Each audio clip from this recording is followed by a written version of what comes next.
Hey everyone, welcome back. This is another episode of Decoding Wealth. I am your host, Daniel Duhart. Today's topic I think is very fitting or appropriate due to the time of year.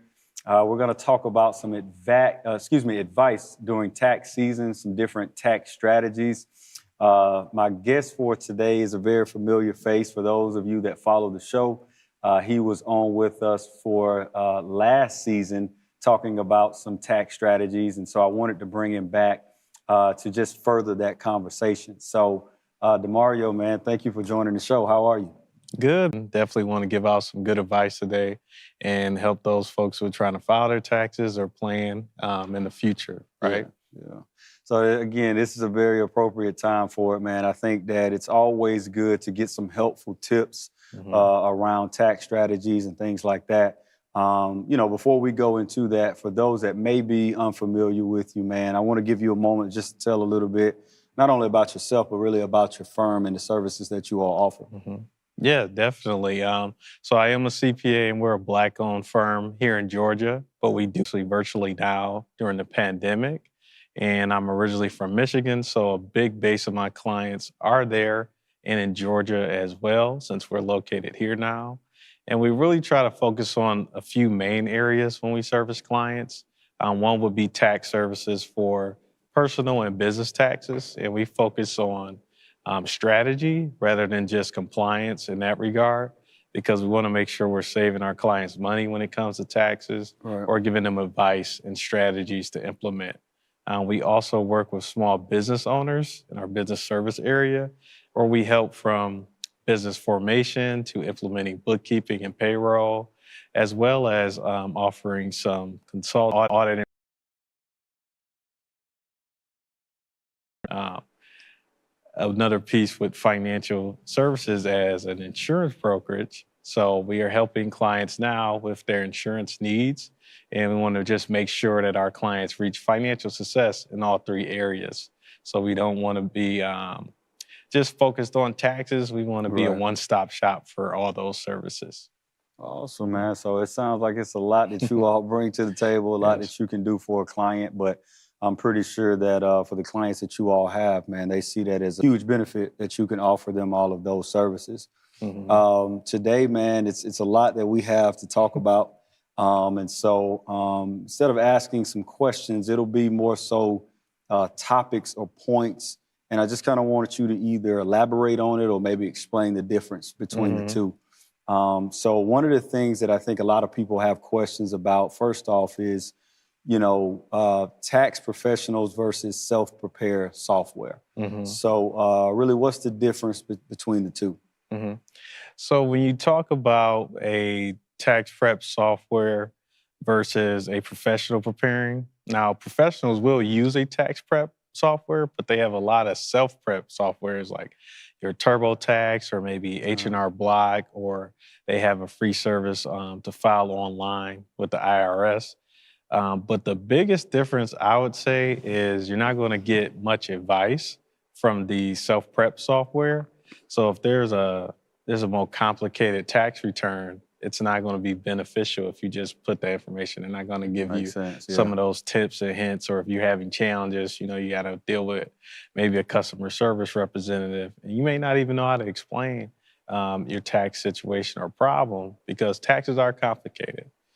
But in another caveat to that, if you have a basic return, like just W-2 and nothing else Yeah, yeah, complicated going yeah. on, it may be beneficial to do the self-prep software.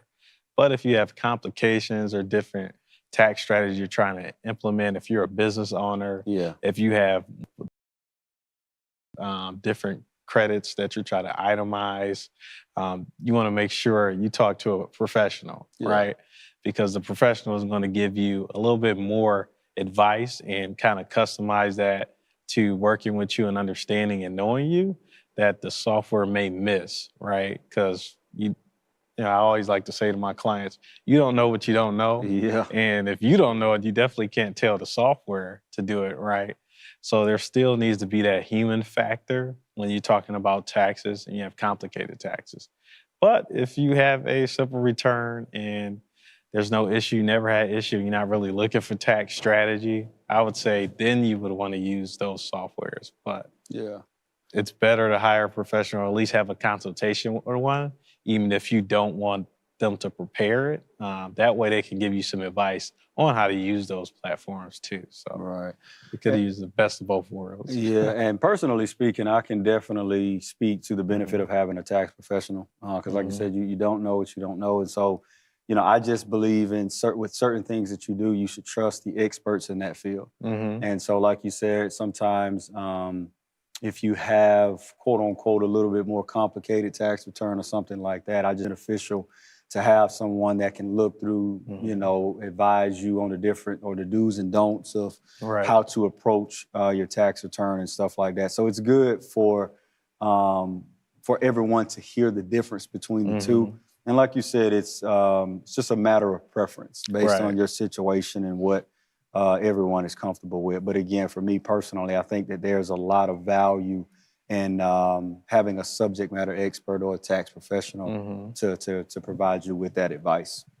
Definitely. And I'll add to that a little bit more, just like with a doctor situation, right? If you're pretty healthy, you may not need to go into the doctor, but I wouldn't really self-prescribe yourself medication or diagnosis, right, by going on WebMD. It's good to just talk to a professional, even if, if it's serious or complex, you definitely want to go to a professional rather than handling that situation yourself.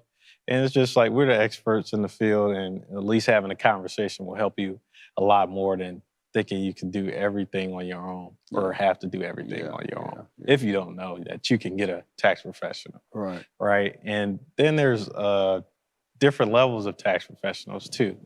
So on the high end of the mark, you got your CPAs, and then you have attorneys, right? So there's tax attorneys and CPAs who prepare tax returns and handle different tax situations for you. And then right under that, you'll have enrolled agents. So enrolled agents actually have to take a test and be certified to be able to prepare tax returns. So it's good to have people who have to go through a little hoop. They just couldn't sign up and start doing taxes. And then you just have your preparers who have, they don't have that license or took the extra qualifications to become an enrolled agent. Those I would stay away from. Being a CPA, nothing against people trying to help and get some money with doing that, but I think there needs to be a higher regard when you're talking about your taxes, because it's one of the most useful or private documents that you need. You need it for your mortgage, you may need it for lending, right? So you want that handled with someone with a little bit more tenure or qualifications or experience to do that. But also always vet your prospects, even if they're a CPA, tax attorney, enrolled agent, or just a tax preparer or a family friend who's just been doing taxes.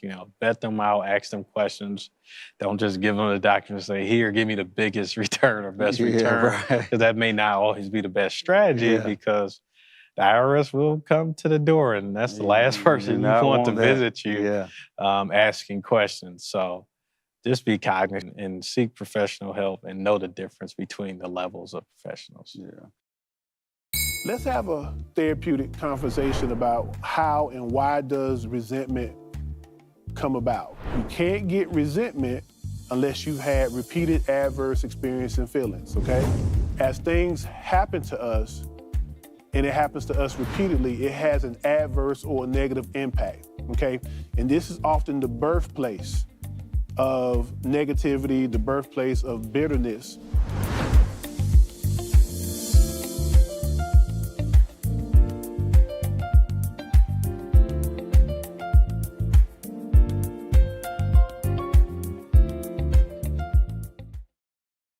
You budget, you pay bills.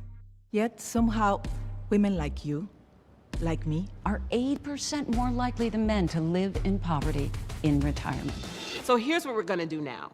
We're going to save ourselves by setting a goal to save 2% more of our income for our retirement. Why 2? 1% honors you.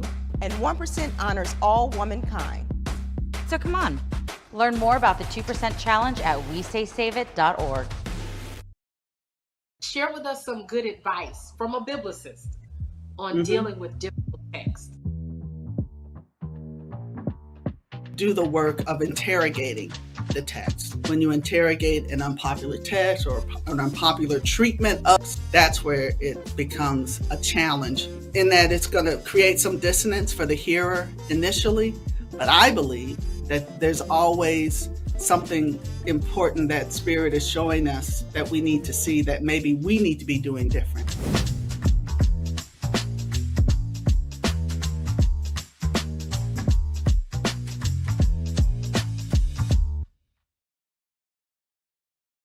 You know, one of the other things that I want to transition into, if you will, let's talk about some common tax deductions. You know, when helping people with filing their taxes.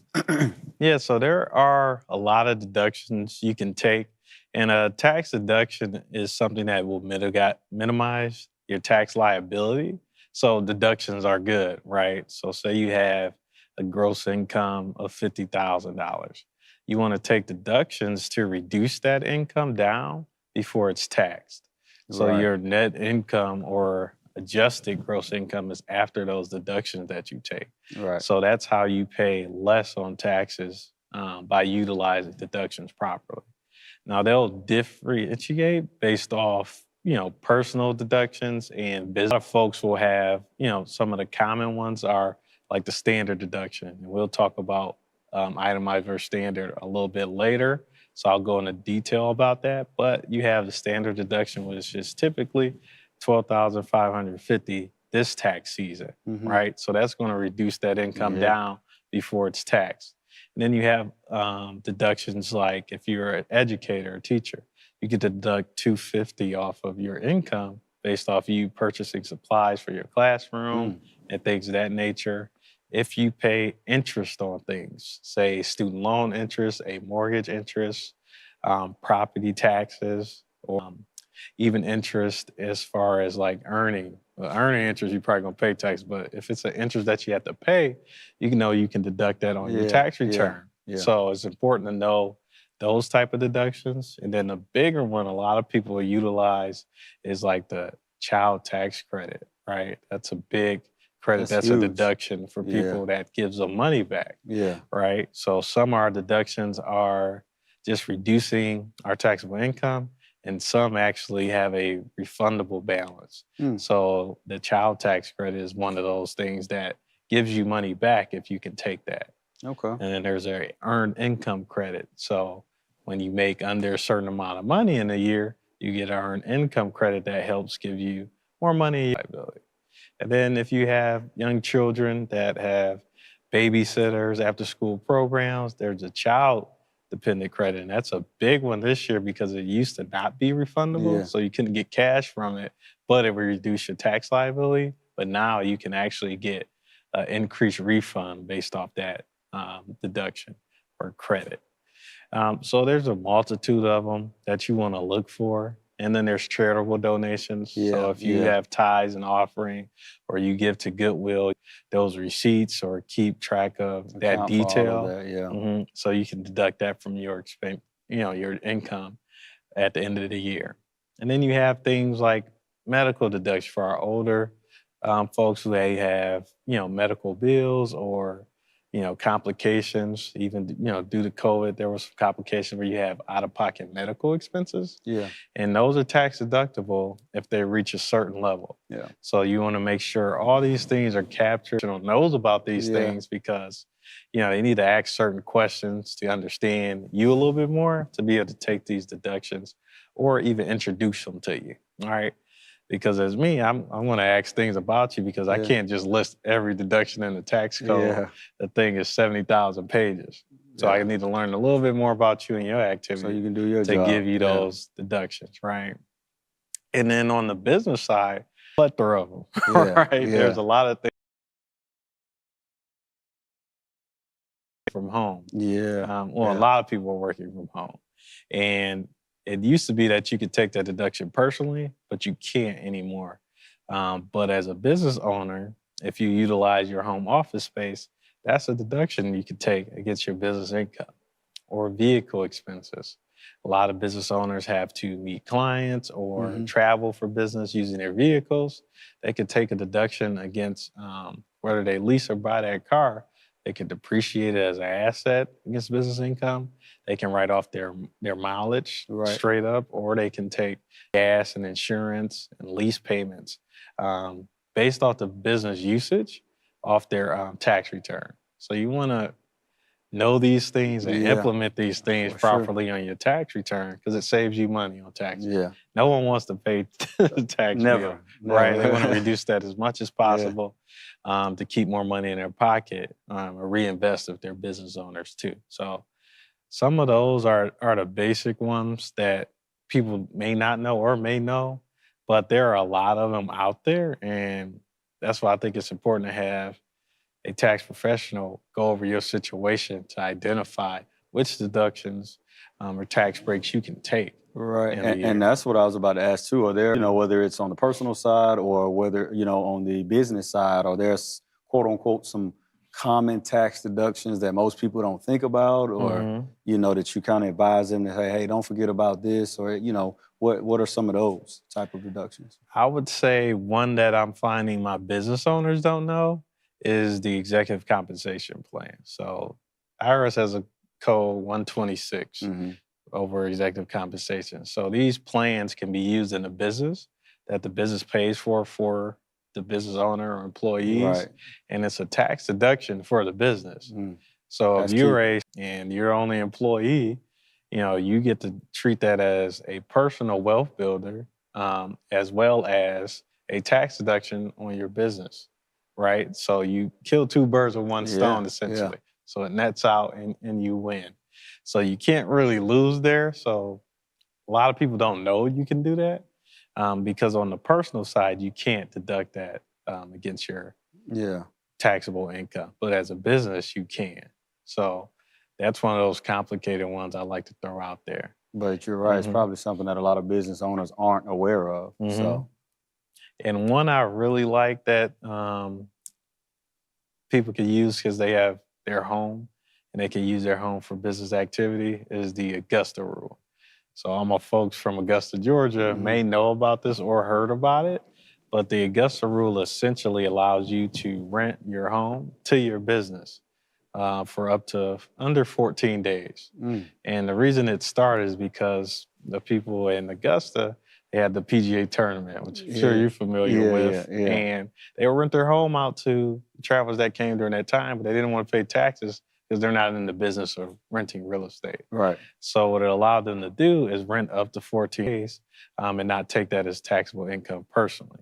But for a business owner who owns their home, they can actually pay their business to use for, the business can pay them to use it for business activity. Maybe monthly you have a board meeting with your employees, or even the office party. Some people utilize it for the Super Bowl party. They invite some employees and business prospects out to their home, and they utilize that just as if they were to rent out a space. Okay. So that's kind of the key caveat. If you're a business, you would need to rent out a space to host for business activity, whether that be a board meeting, an office party, special event that you want to do presentations for your home, but you only can do it for 14 days. Okay. So you can't do it every day of the year and just deduct out the woozah. But another caveat to that is you need to use the fair market rate. So Airbnb and Zillow will kind of help you determine what that rate would be for like a night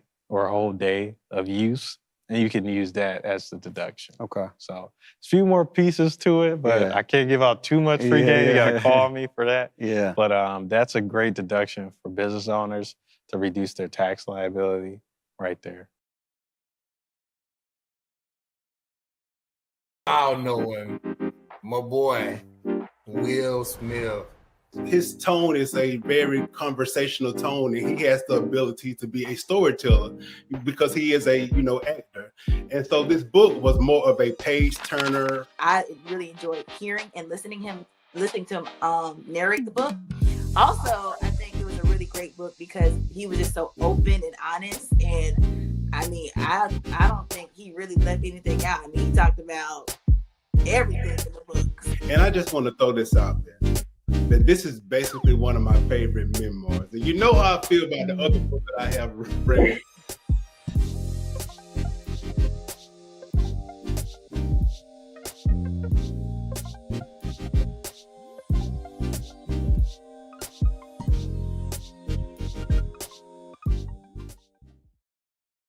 Honey, what I think you need is a socket wrench. I played JV basketball. I'm sorry. I don't think it looks right. This is good, and it's all good, baby. Is it really all good?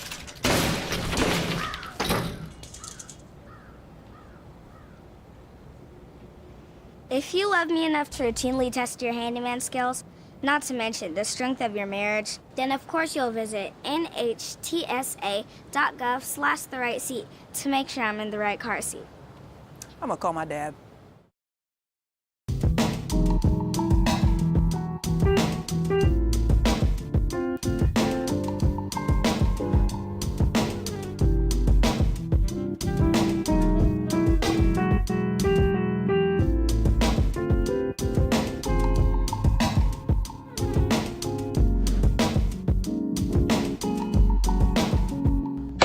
Now let's cook.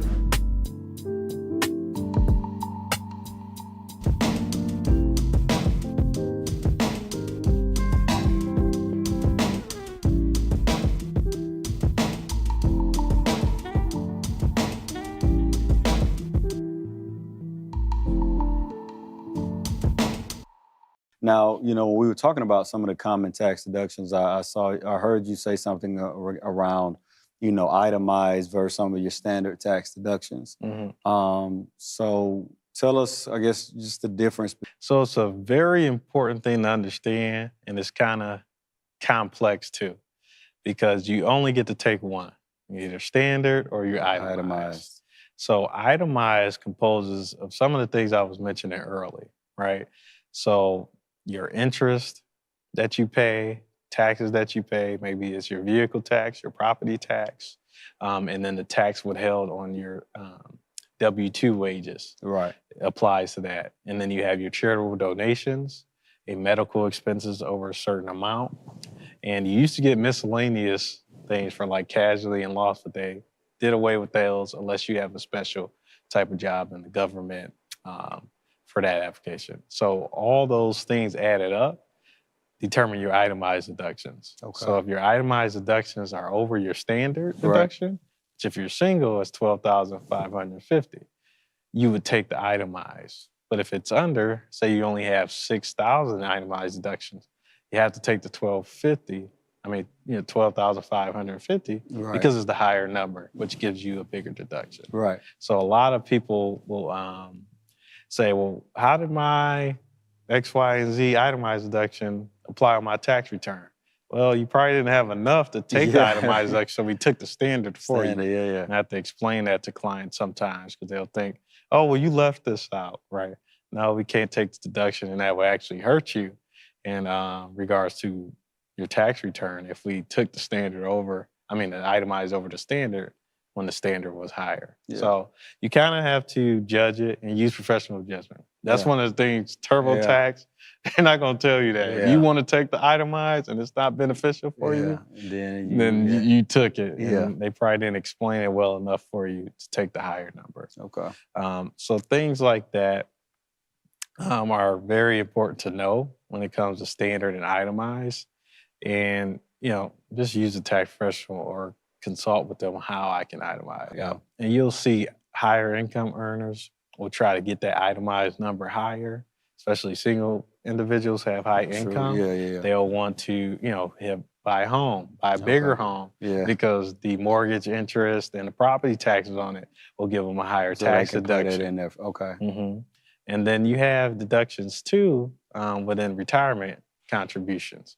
So those don't go into itemized versus standard, but they deduct against your income because whatever you put into those retirement accounts, your 401k or traditional, Roth, those are deducted from your wages and not taxed. Okay. But they are taxed later, which is important to understand when you're in retirement. Know that, But today, you can reduce that tax liability on your return. That's more complicated tax strategy. I won't get too much into detail because you'll get bored in the details, but that's something we could talk more in depth, on an individual level. Okay. Awesome. Now, I have heard people say that, there's a slight difference, if you will, in terms of, tax season last year as opposed to this year. So, have you seen that difference? What are some of the challenges that you faced with tax season this year and advising your clients? Yeah, last year was a crazy year.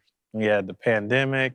They enacted the American Rescue Plan that a lot of people got stimulus payments and things of that nature. So a big difference is the government is trying to help again by putting more money in your pocket through credits like the dependent care credit. You know, it didn't used to be refundable, now it is, so it can increase, you know, your refund. Right. And then, you know, handing out those stimulus payments, you know, they want to make sure they don't duplicate it. So one of the things you can do with your return, if you didn't get your stimulus through the year or your advanced child tax credit through the year, you could apply for it at year end with your tax return to get that money, your refund.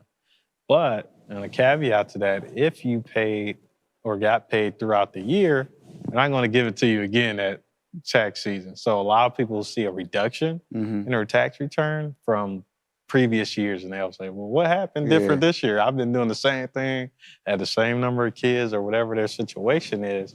It's called works, and the government's never going to pay you twice if they've already gave you money. Yeah. And then this could also be an issue for some clients and taxpayers because they may have had lower income during the pandemic, so they got a advanced child tax credit or an earned income credit based off their income before that, which was lower, and now maybe they're employed with a higher salary or wage or made more money this year, and it needs to be corrected because all year you got money based off what you used to make, but now you're making this. So that could be a surprise to some individuals this year as well. And then last year we had a big delay in refunds. So with them sending out that money and trying to calculate, okay, who really should get it? You know, the IRS was, you know, they had some layoffs too and people working from home. So they had some challenges. Made it even so a lot of refunds were late. That was not your tax preparer. I know a lot of clients were calling me or calling the IRS. Cleared that up this year. They have more staff. They have a better process. That's good. So I've been seeing returns go out normally. That's good. So I've been seeing returns go out normally, but in 2 to 3 weeks, which is standard, or even faster in some cases. But that was a big change, and it put a big stress on tax preparers and professionals because they're thinking, especially a new client, you know, this is the first time I'm working with you, and now I have a delay. Forever to get, But it's really, you know, not our fault. You gotta be mad at the IRS on this one. But they seem to get together and get some processes and their staff up. Now, any issues this tax season, but it seems like things have gotten better. A little bit better. Good. Well, you know, as always, man, I really appreciate not only your time, but the knowledge, man, that you provide, man. I'm pretty sure that everybody watching can see that you add a lot of value with the knowledge that you have around just the tax services that you offer. And, you know, taxes is something that we all should have at least a general understanding on, a base knowledge. And for what you don't know, you should seek that tax professional, kind of like we talked about, man. So thank you so much for just your time and providing that information. For those that are watching, if you are looking for a tax professional, I would definitely recommend Demario. As you can see, he's well versed in this space, and I'm pretty sure he's equipped him and his team to be able to handle that you have or have a need for in regards to taxes. So again, Demario, thank you for your time. As always, thank you all for watching. Stay tuned for upcoming episodes, and thank you for watching this episode of Decoding Wealth.